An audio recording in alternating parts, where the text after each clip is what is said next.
नमस्कार दोस्तों, आपका बहुत बहुत स्वागत है आकाश आईएएस रिसर्च सेंटर में। आज के एपिसोड में हम चर्चा करेंगे। चलिए, आज के एपिसोड में चर्चा करेंगे लॉर्ड लॉर्ड रिपन के बारे में। दोस्तों, आज के एपिसोड में हम चर्चा करेंगे लॉर्ड रिपन के बारे में। चलिए देखते हैं। पिछले एपिसोड में हम लोगों ने लॉर्ड कैनिंग के बारे में देखा था और लॉर्ड रिपन जो है वायसराय थे। इसके बारे में हम देखने का प्रयास करेंगे। लॉर्ड रिपन आज का एपिसोड है दोस्तों, जो लॉर्ड रिपन के बारे में चर्चा करेंगे। चलिए, सबसे पहले हम बता दें कि लॉर्ड रिपन जो थे वो कब से कब तक वायसराय रहे थे। तो लॉर्ड रिपन जो थे वायसराय रहे थे दोस्तों, वो रहे थे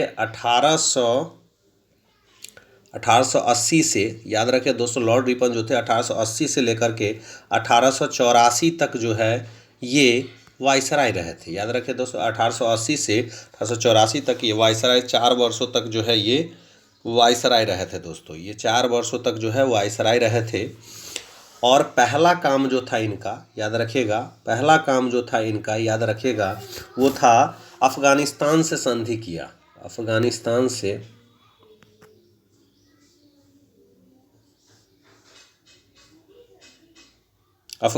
से इन्होंने संधि किया था। याद रखिएगा, पहला काम जो है वो अफगानिस्तान से संधि किया था। अफगानिस्तान से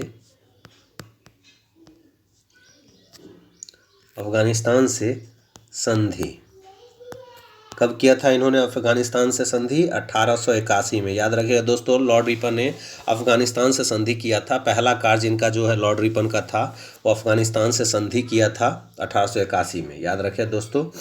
अगला जो पॉइंट है, ध्यान दीजिएगा, अगला जो पॉइंट है वो है आपका वर्नाक्यूलर प्रेस एक्ट की समाप्ति। याद रखेगा, इन्होंने दूसरा जो कार्य किया था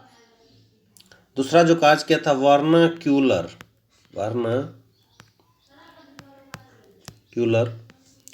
प्रेस एक्ट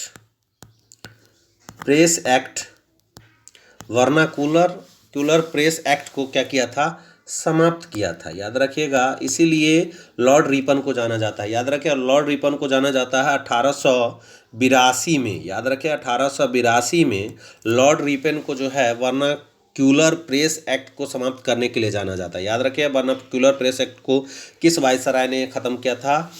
तो लॉर्ड रिपन ने। और एक और चीज़ है, बहुत महत्वपूर्ण है लॉर्ड रिपन के बारे में, आप लोग ध्यान दीजिएगा, वो है दोस्तों स्थानीय स्वशासन का जनक इन्हें कहा जाता है। याद रखिएगा, इन्हें जो है स्थानीय स्वशासन का जनक कहा जाता है। याद रखिए, स्थानीय स्वशासन का जनक कहा जाता है लॉर्ड रिपन को। याद रखिएगा, स्थानीय स्वशासन का जनक कहा जाता है लॉर्ड रिपन को। याद रखिएगा। अब तक 3 कार्य हम लोग पढ़े लॉर्ड रिपन के बारे में। इन्होंने अफगानिस्तान से संधि किया था 1881 में। दूसरा, इन्होंने वर्नाक्यूलर प्रेस एक्ट की समाप्ति की 1882 में। और ये स्थानीय स्वशासन का जनक कहा जाता है। याद रखें, स्थानीय स्वशासन का जनक किसे कहा जाता है? तो लॉर्ड रिपन को कहा जाता है दोस्तों। याद रखिएगा, इल्वर्ट बिल विवाद इन्हीं के समय में आया था। याद रखेगा, इल्वर्ट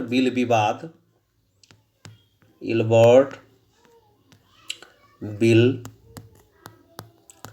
जो विवाद आया था, इल्वर्ट बिल विवाद जो आया था 1883-84 में जो आया था, ये इन्हीं के शासनकाल में आया था। याद रखिएगा, चौथा जो इल्वर्ट बिल विवाद जो आया था लॉर्ड रिपन के शासनकाल में आया था। दोस्तों, आपको ये वीडियो कैसा लग रहा है ज़रूर कमेंट करें, लाइक करें। हम जो बता रहे हैं और वायसराय के बारे में बता रहे हैं। पिछले रोज़ जो हम लॉर्ड कैनिंग के बारे में जानने का प्रयास किए थे, लॉर्ड कैनिंग ने क्या क्या कार्य किए थे गवर्नर जनरल के रूप में और वायसराय के रूप में, आज हम चर्चा कर रहे हैं लॉर्ड रिपन के बारे में। जैसा कि हमने बताया आपको कि अफगानिस्तान से संधि 1881 में इन्होंने की थी।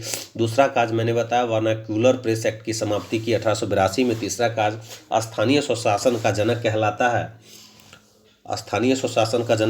है। और चौथा कार्य हमने बताया इल्वर्ट बिल विवाद जो है इन्हीं के शासनकाल में आया था। तो याद रखिएगा दोस्तों, मैसूर के शासक को गद्दी की वापसी जो हुई थी, मैसूर के शासक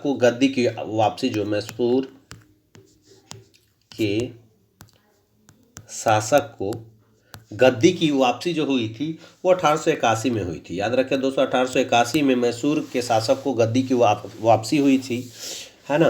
तो ये जो है कार्य जो है किए गए थे लॉर्ड रिपन के ही शासनकाल में किए गए थे। याद रखिएगा दोस्तों, लॉर्ड रिपन के ही शासनकाल में किए गए थे।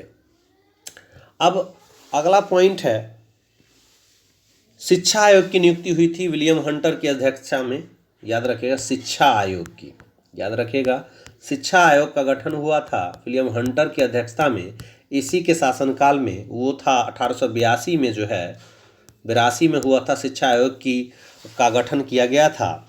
शिक्षा आयोग की नियुक्ति की गई थी विलियम हंटर की अध्यक्षता में 1882 में लॉर्ड रिपन के शासनकाल में। याद रखिएगा, शिक्षा आयोग का जो नियुक्ति की गई थी विलियम हंटर की अध्यक्षता में, ये लॉर्ड रिपन के शासनकाल में ही हुई थी। वित्तीय विकेंद्रीकरण की नीति का नियमितीकरण जो हुआ था इसी के शासनकाल में हुआ था। याद रखिए दोस्तों, और स्थानीय स्वशासन संबंधी सरकारी प्रस्ताव जो आया था वो आया था 1882 में। कहने का मतलब है 1882 में स्थानीय स्वशासन का प्रस्ताव आया था। स्थानीय स्वशासन का जो है प्रस्ताव जो लाया गया था, वो स्वशासन का प्रस्ताव जो लाया गया था वो लाया गया था आपको 1882 में। इसलिए इन्हें जो है स्थानीय स्वशासन का जनक कहा जाता है। लॉर्ड रिपन को ही स्थानीय स्वशासन का लोकल गवर्नमेंट का फादर ऑफ लोकल गवर्नमेंट किसको कहा जाता है, तो लॉर्ड रिपन को कहा जाता है। याद रखिएगा दोस्तों, श्रमिकों की दशा में सुधार के लिए प्रथम कारखाना अधिनियम आया था। प्रथम कारखाना अधिनियम जो आया था, प्रथम कारखाना अधिनियम आया था। याद रखिएगा, प्रथम कारखाना अधिनियम, प्रथम कारखाना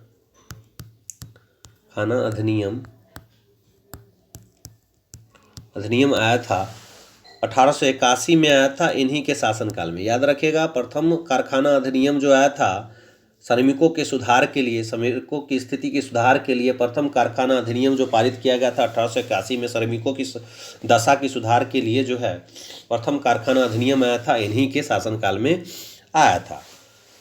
दोस्तों, तो हम लोगों ने कुल 8 कार्य देखे लॉर्ड रिपन का। लॉर्ड रिपन का शासनकाल 1880 से 84 के बीच में रहा था, 80 से 84 के बीच में रहा था। याद रखिएगा दोस्तों, 4 वर्षों तक इन्होंने शासन किया था लॉर्ड रिपन, और सबसे पहला काम किया था अफगानिस्तान से संधि किया था 1881 में। मैसूर के शासक को गद्दी की वापसी की 1881 में। 3 काम किया 1881 में, तीन काम किए गए थे लॉर्ड रिपन के द्वारा। पहला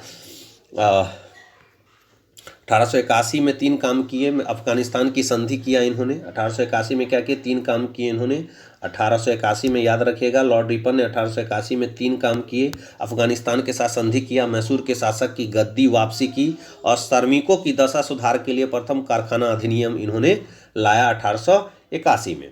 वर्नाकुलर प्रेस एक्ट की समाप्ति किया इन्होंने। कब किया, तो ये 1882 में जो है वर्नाकुलर प्रेस एक्ट की समाप्ति किया, जो कि प्रेस पर एक्ट लगाया गया था, उसको समाप्त करने का काम जो है किसको जाता है, लॉर्ड। बहुत बार ये प्रश्न पूछा गया है। वित्तीय विकेंद्रीकरण की नीति को नियमितीकरण किया इन्होंने, और स्थानीय स्वशासन का प्रस्ताव जो है इन्होंने 1882 में लाया। कब लाया, 1882 में इन्होंने स्थानीय स्वशासन का प्रस्ताव लाया।